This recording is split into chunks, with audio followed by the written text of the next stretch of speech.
Hey everybody, how's it going? Welcome to No DQ&A video here on NoDQ.com and the YouTube channel youtube.com/AaronRiftNoDQ. Before I get started with the questions, a special shout out, Yo Adrian. He is the reigning and defending No DQ Super Chat champion. He said, to be the man, you have to beat the man. If you would like to be the next Super Chat champion, all you have to do is leave a super chat on the No DQ YouTube premiere of this video. And if you have the single largest super chat, you will be the new No DQ Super Chat champion. With that being said, let's get down to your questions. I have this question from Scott Ward. He says, hey Aaron, what is your favorite vehicle-related moment in WWE history? There are quite a few. We have seen a number of vehicle moments over the years, vehicles being destroyed. I think my all-time favorite would have to involve Stone Cold Steve Austin when he brought in the cement truck and poured cement into Mr. McMahon's luxury car, his Corvette.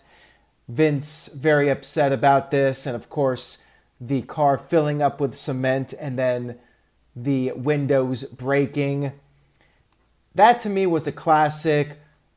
That period when Stone Cold was just sticking it to Vince every single week, attacking him in the hospital, the car, the fake gun, all those things. Classic stuff from that Austin versus McMahon storyline. This question comes from Sun Goshiku, Josh. In terms of showing a non-wrestling fan a match to get them interested in WWE, do you still stand with Undertaker versus Shawn Michaels at WrestleMania 25, or is there a more recent match you would pick?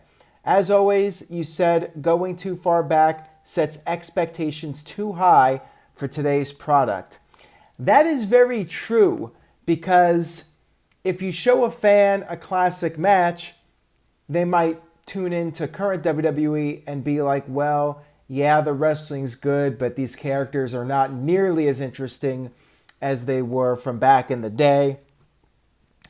You do want to try and get somebody hooked, though. I think if you could get a person into wrestling and they become a serious enough fan, they might put up with some of the crap that gets put out right now.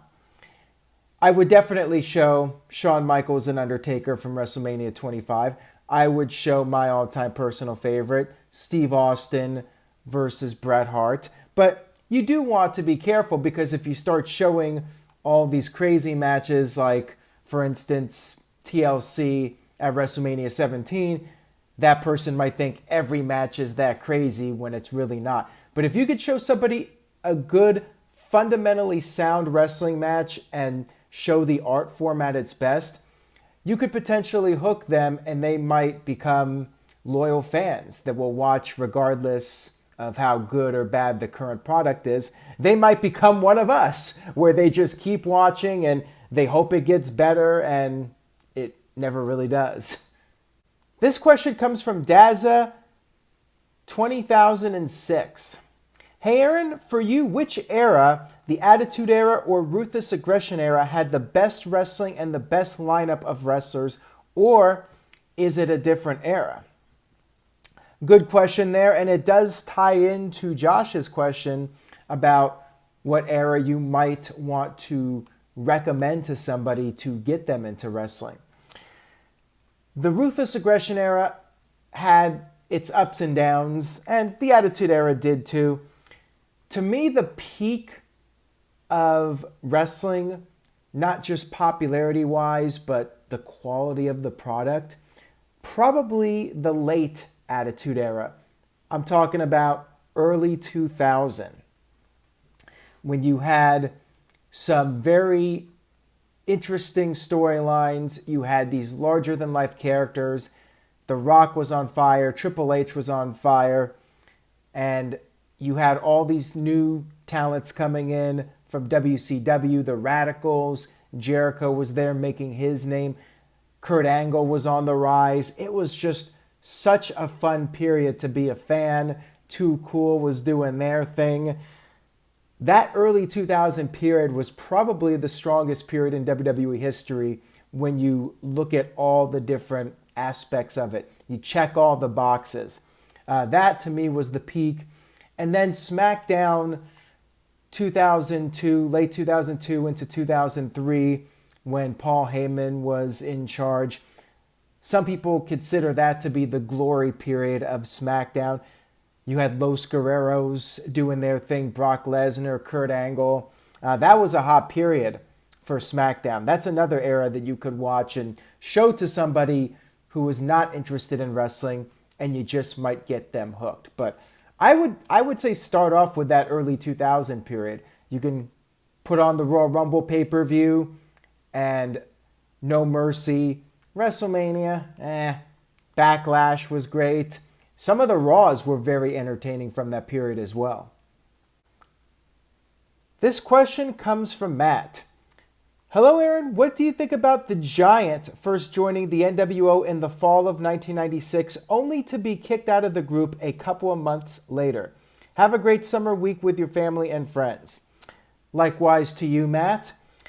I enjoyed the Giant becoming a member of the NWO, even though he was not an outsider. I think it worked for the storyline because it's like these guys are able to turn the WCW stars against each other. So to me, it was still a big deal. And Hulk Hogan and the Giant were these arch enemies. And when the Giant jumps to the NWO, that feels like a turning point, that these guys are willing to put their personal differences aside for the sake of business. Now, as it turns out, the Giant was not there for very long, which ended up being good for him because he went off on his own, and the Giant was really over in 1997. But then again, WCW was a red-hot product at the time. The Giant and Lex Luger had a good team in 97. What I did not like was the Giants' heel turn in 98. Joining the NWO, it made no sense whatsoever. It felt like desperation from WCW. They were starting to lose the ratings war to WWE, and I feel like it was just, we have to do a turn to get people talking about our product. Giant rejoining the NWO really made no sense to me. I wasn't a fan of that second go-around in the NWO. This question comes from Pokemon Trainer. Do you think if The Rock came back for a return to WWE in the pandemic era, aka no crowd, would he be enough to get the ratings up again? I think The Rock would definitely move numbers. If The Rock showed up at the Performance Center, yeah, you would see a bump in the numbers. You would see a temporary bump in interest, but would it be sustainable? And would it be the same? The Rock has this connection with the audience. When The Rock comes out there, it's a back and forth. The Rock feeds off the energy of the people. If you're going to bring back The Rock, would this really be the time during a pandemic?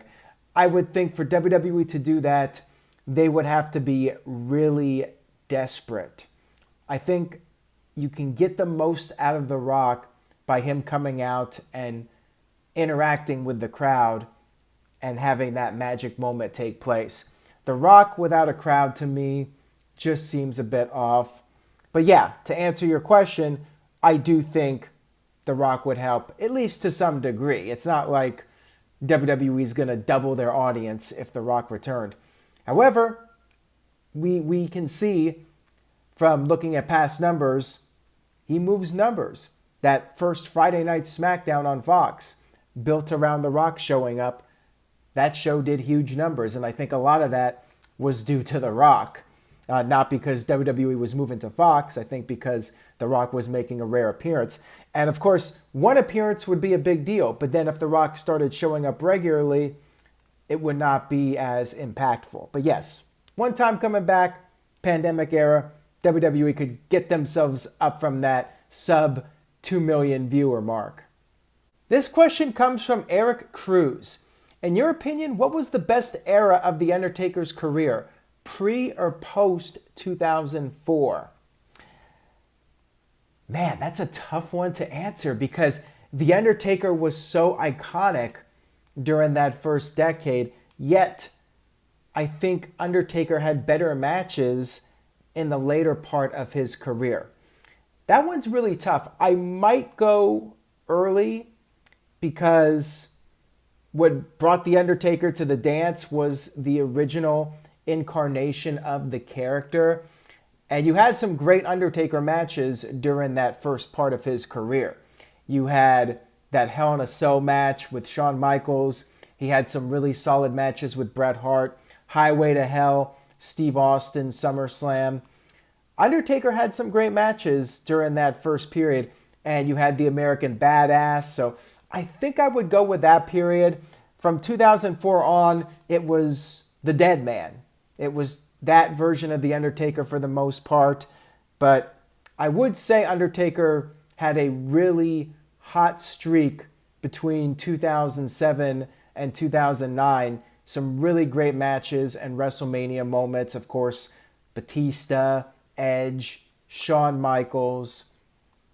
Undertaker was doing really well during that period. But then, of course, after 2009, he started to wind his career down and became a part-timer. So I think I got to give the edge to pre-2004. That will wrap it up for this edition of No DQ&A video. Thank you all, as always, for watching. Please keep sending in questions. Twitter.com/AaronRift. Use the hashtag PAIV. Looking forward to your questions. Send me 90s questions, 80s questions. I'm open for whatever. Send in your questions and keep leaving the super chats. Maybe one day you can be the No DQ Super Chat champion. It helps me out a lot. Thank you guys for your continued support. And stay tuned to NoDQ.com for the very latest wrestling news and rumors. Take care, everybody. Be positive and stay safe.